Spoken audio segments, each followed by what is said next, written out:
Отунбаева, Жээнбеков, Жапаров апрель окуясынын курмандыктарын эскерди.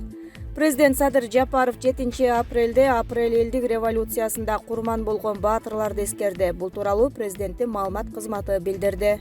Ата-бейит улуттук тарыхый комплексинде өткөн иш-чарага Жогорку кеңештин төрагасы Талант Мамытов, премьер-министр Улукбек Марипов, Жогорку соттун төрайымынын милдетин аткаруучу Нургүл Бакирова, экс-президенттер Роза Отунбаева жана Сооронбай Жээнбеков катышты. Алар 1963-жылы курман болгондордун 1937-1938 жылдардагы саясий репрессиянын курмандыктарынын, 2010-жылдагы апрель элдик революциясынын баатырларынын жана жазуучу Чыңгыз Айтматовдун бейитине гүл коюшту. Ошондой эле алардын урматына Куран окулуп эскеришти. Андан кийин Бишкектин Борбордук Ала Тоо аянтында 2002-жылдагы аксы жана 2010-жылдагы апрель окуяларында элдин эркиндиги үчүн курман болгондордун элесине арналган монументке гүл коюшту. Тажик президенти Эмомали Рахмон Варухка келди. Тажикстандын президенти Эмомали Рахмон 7-апрелде Сок областына ис сапар менен жөнөдү. Бул тууралуу Азаттыктын тажик кызматы президенттин басма сөз кызматына шилтеме берип жазып чыкты. Маалыматка караганда, Рахмон Сок областындагы Ноорузга байланыштуу майрамдык иш-чараларга, социалдык экономикалык объектилердин ачылышына катышат. 10-апрелге чейин улана турган сапардын жүрүшүндө Исфара районундагы Кыргызстан менен чектешкен Варух айылына барат. Рахмондун сапары Кыргызстандын улуттук коопсуздук комитетинин төрагасы Камчыбек Ташиевдин Варух анклавы боюнча билдирүүсү эки өлкөдө тең кызуу талкууланып жаткан учурга туш келди. Ташиев 26 Бишкектеги басма сөз жыйынында Кыргызстан-Кыргыз-Тажик чегарасындагы баш ооруга айланган Варух анклавы боюнча Тажикстанга эки сунуш бергенин билдирген. Алар кыргыз тарап Варухтун аймагын ченейт жана мындан ары ал чоңойтулбайт. Варухтун Тажикстанга каттоо үчүн пайдалануу максатында гана жол берилет. Ал жол Кыргызстандын Аксай айылын айланып өтөт. Экинчиси 12.000 гектардай аймакты түзгөн Варух анклавын Кыргызстандын Лейлек же Баткен район башка жерлерине алмашуу. Буга расмий дүйшөмбү жооп берелек. Тажикстандын президенти Эмомали Рахмон коомдук талкууларга байланыштуу Варухка бара жатканы кабарланган. 16-18 мартта Тажикстандын Сок областынын Гулистан шаарында Кыргыз-Тажик мамлекеттик чегарасын делимитациялоо жана демаркациялоо боюнча өкмөттүк делегациялардын кезектеги жыйыны өткөн.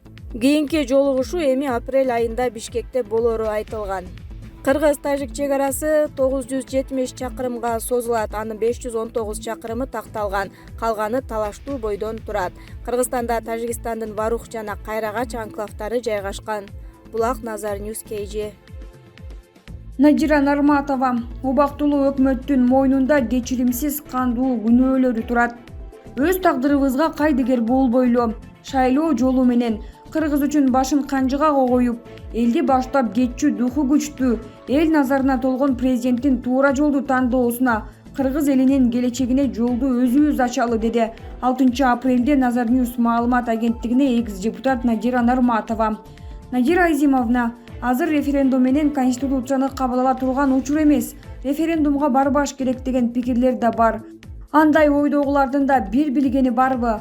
Ар нерсени айтаардан мурун ар бирибиз легендарлуу парламенттин төрагасы Медеткан Шеримкуловдун сөзүнө маани берип угуп, терең түшүнүп, жыйынтык чыгарышыбыз керек. Андай сөздү мен билгенден убактылуу өкмөттүн мүчөлөрү көбүрөөк айтып жатышат.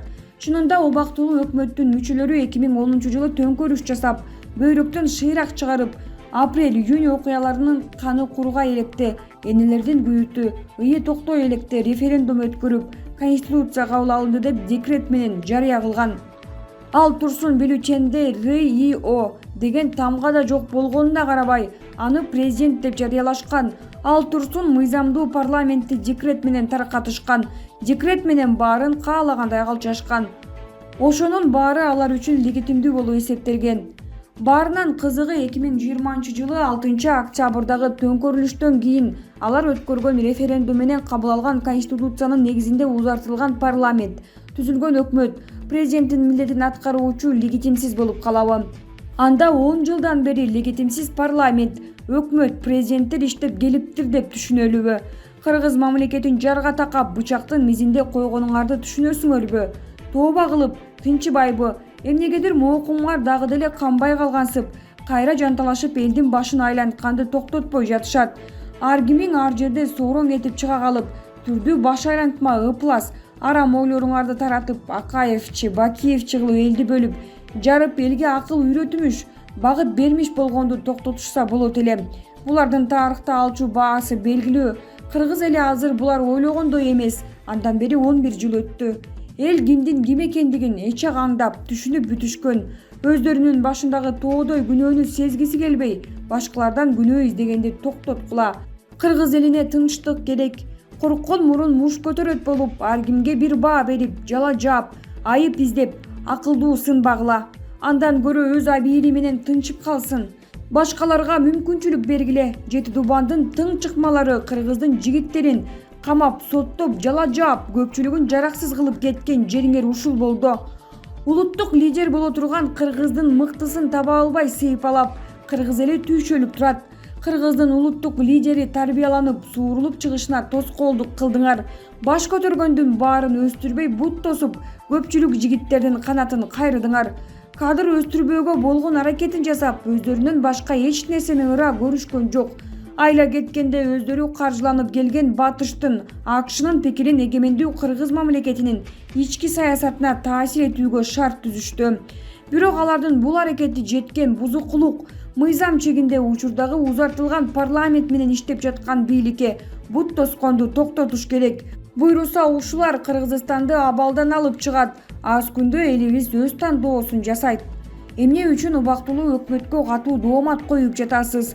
Референдумга, жаңы конституцияга убактылуу өкмөттүн мүчөлөрү гана каршы чыгып жатышабы? Убактылуу өкмөт референдум менен конституцияга каршы чыккандан мурун эле кыргыз элинин убалына калган. Каалагандай чалчактап, элдин башын 10 жыл айландырышты. Алар кыйын болсо кыргыз мамлекетин өнүктүрүп, өстүрүп, жыргатып жиберишет эле го. Тескерисинче, кыргыз элин карызга батырып, итке мингизип коюшту. Бирок бул кылыктары үчүн эч кимге жооп бербей келе жатышат. Ал эле эмес, убактылуу өкмөттүн мойнунда кечиримсиз, кандуу күнөөлөрү турат. Конституцияны чанып, ар кайсыны айтып, элди дүрбөткөндүн ордуна алгач элден кечирим сурашсын.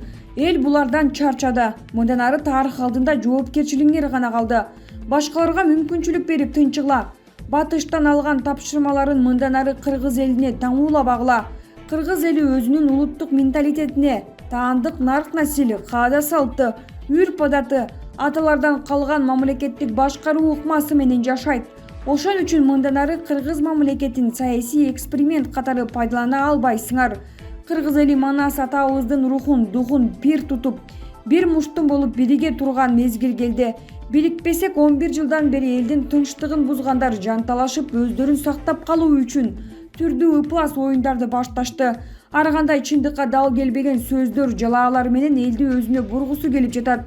Мамлекетчил, мекенчил, улутчул болуп, ар бирибиз мамлекетти сактап калууга, өзгөрүүгө кадам таштайлы. 10 январда болуп өткөн референдумда президенттик башкаруу системасын элибиз өзү тандап алды. Эми ошол тандоо биротоло мыйзамдаштырып, жоопкерчиликти бир адамга берип, талап кылуу үчүн президенттик башкаруудагы конституцияны колдоп добуш берели. Өз тагдырыбызга кайдыгер болбойлу, шайлоо жолу менен кыргыз үчүн башын канжыгага коюп, элди баштап кетчү, духу күчтүү, мамлекетчил, мекенчил, улутчул эл назарына толгон президенттин туура жолду тандоосуна, кыргыз элинин келечегине жолду өзүбүз ачалы. Булак, Назар Ньюс, Чекиткейжи. Бишкек мэриясы жашы 55-тен өткөндөрдү зарыл болбосо үйдөн чыкпоого чакырат.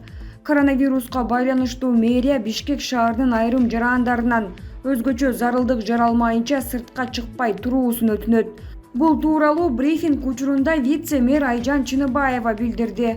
Урматтуу шаардыктар жана шаардын коноктору, коомдук жайларда дагы деле COVID-19 илдетин жуктуруп алуу коркунучу бар. Өзгөчө тобокелдик тобуна кирген 55 жаштан жогорку жарандар зарыл болбосо үйүнөн чыкпай эле койгону туура болот, деди Чыныбаева.